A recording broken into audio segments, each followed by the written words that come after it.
Well, we did end up getting our answer on our overnight candle. It looks like what the market is doing is waiting until tomorrow's jobs report before it really decides to make a more significant move. And maybe this changes as the day progresses, but I want to break this all down in this video for you guys. We did in fact get something that progressed as yesterday moved on.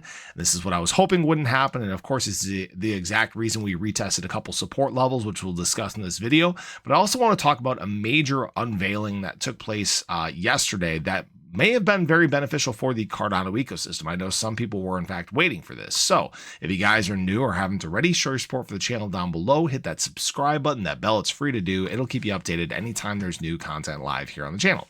So we did finish yesterday's candle on actually a very good note. ADA finishing up 0.2%. Very, very small candle. Again, like we talked about, we tested that 20-day moving average actually a couple times. Got a little bit of a rejection off of that yesterday. We closed right on the end of this big bull flag that we're printing here. And then on today's daily candle, which started at about 7 p.m. or started at 7 p.m. Central Standard Time yesterday. What we saw was actually, again, a rejection at this 20-day moving average. We got pushed back down within this trend, all right? Retested our 50-day moving average. Nice bounce off of that so far. And so now we're just kind of stuck sandwiched in between here, which is what we had discussed could, in fact, happen. And so now what we're waiting for across the market is tomorrow's jobs report. Good indication of that. When we're looking at volume across the space, it's dropped off quite a bit. ADA, for example, over the last 24 hours, $846 million in trading volume. It's only the second day in the last month that ADA has actually been below $1 billion in trading volume. So that right there is telling you that the market is just holding their breath, watching, waiting to see how things progress. All right. So we might kind of bounce around in here as the day progresses. Right now, it's about 5:55 a.m. Central Standard Time. U.S. money has not woke up. So as long as U.S. money doesn't get any stupid ideas and try to push things down, we might just kind of chop here until tomorrow morning. And that jobs report is going to come out at what, 7:30 a.m. Central Standard Time, 8:30 Eastern. BTC doing the same exact thing. Got a rejection at its 20-day moving average, sitting right on the edge of its 100-day right now. It's looking like it might try to make a move down, so we got to obviously watch that very closely. Ethereum, though, actually broken out above its 20-day moving average. So this is pretty good here, especially for altcoins. And I will say BTC dominance, printing a red day here. We're still kind of getting that rejection, slightly lower high. We're actually building a little bit of a bear pennant here. For those that aren't familiar, this is what we got going on, a little bit of a bear pennant. And obviously that's a bearish formation. Could see a push down from there. So just a couple things to watch closely as we get into tomorrow's report. What I will say here is something that filled in yesterday that we talked about early in the morning and continued as the day progressed was a lot of long leverage. It tried to push price. We were trying to push and push and push and push.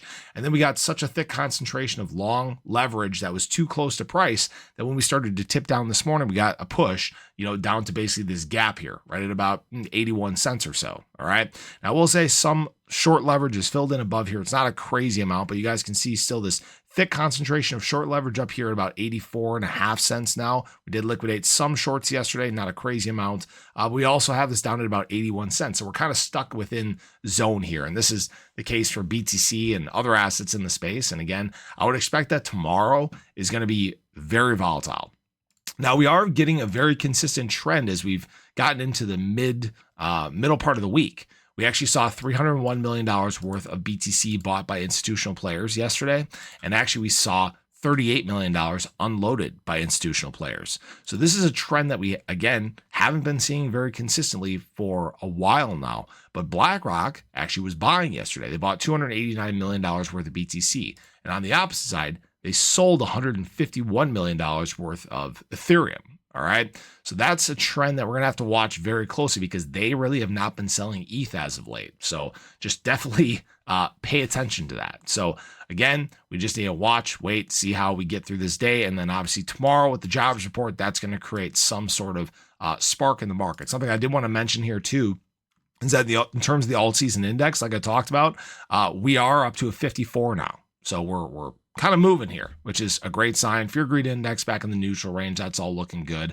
But I think one of the biggest things that dropped and came out yesterday was actually this 128-page forensic audit that took place surrounding the ADA from the initial redemption. All right. There were obviously questions, or not questions. There was allegations several months back that Charles Hoskinson stole all this ADA, and we talked ad nauseum about it, and we knew that it was a bunch of BS, and this guy was making these claims just for clout. Well, guess what? The report came out, and they found out that 99.2% of the total ADA tokens were accounted for. All right.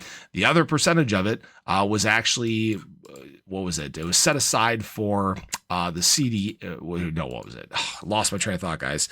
The funds were subsequently earmarked for intersect-powered community projects and ecosystem development. So yeah, Charles Hoskinson's cleared. He didn't do anything wrong, like we said, and maybe this just creates a little bit more confidence for the community. Like I talked about, there was never a question in my mind. I didn't think he did anything wrong. I mean, a guy that comes out and says, "Yep, do the audit," that's usually a pretty good sign that he's kind of on the up and up. So that's all I got for you guys. Appreciate you as always. Maybe this creates a little bit more spark of excitement when it comes to Cardano. It hasn't really done much in terms of price today, but we'll obviously see how today progresses. Let me know your thoughts, guys. What do you think we're going to get today? Is it going to be kind of a blah, boring day, lower volume? I bet you we see a lot more leverage fill in surrounding price. Yet again, that's kind of what the lower volume days tend to bring us. So I appreciate you guys. I hope you enjoyed the video. Let me know your thoughts below, but have a great day. Catch you guys in the next one. Take care.